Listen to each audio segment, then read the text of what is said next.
My name's Chris Toll, and today I want to talk to you a bit more about engrams.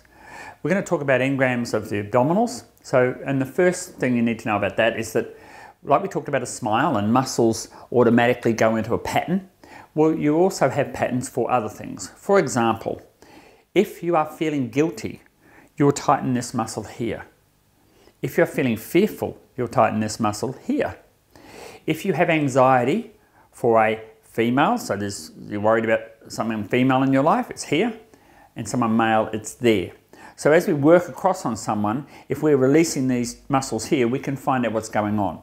The other problem with these two here being tight is that directly under there is the esophageal valve at the neck of the stomach. So if these two muscles here are quite tight and you can't push in without any resistance, what that means is that they'll be stressing the esophageal valve and the lower esophagus as it goes into the stomach. And when that happens, up to 95% of your serotonin is produced from the enteric nervous system, the system of the gut. So if this is stressed here, that means you can get into really high levels of anxiety and stress really quickly.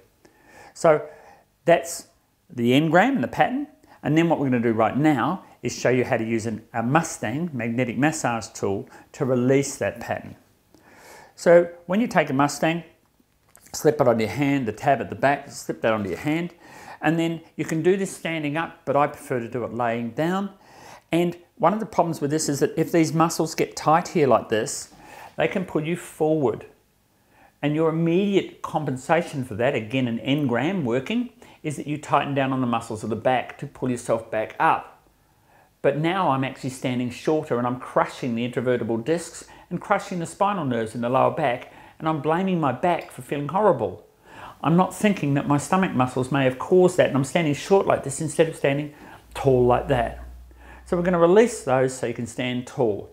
You have the external and internal obliques at the sides. You have quadratus lumborum right at the side, and then you've got ab rectus down the front. My volunteer today is Chris Barth. Thank you, Chris.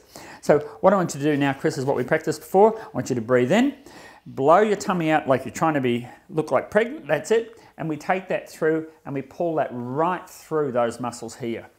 Now that allows us to bring all of those muscles to the surface, and we can work all the way through them. And if there's anything that's sore, we can feel that because the actual magnetic ball will stop and pull on it, and then we can pull that through, and you can let that go. And that literally is it done. We now find that those muscles are soft and pliable and released. How's that feel, Chris? That's pretty good. Interesting, eh? Comes apart really quickly. So that's it. Magnetic massager for the abdominal muscles to relieve lower back pain.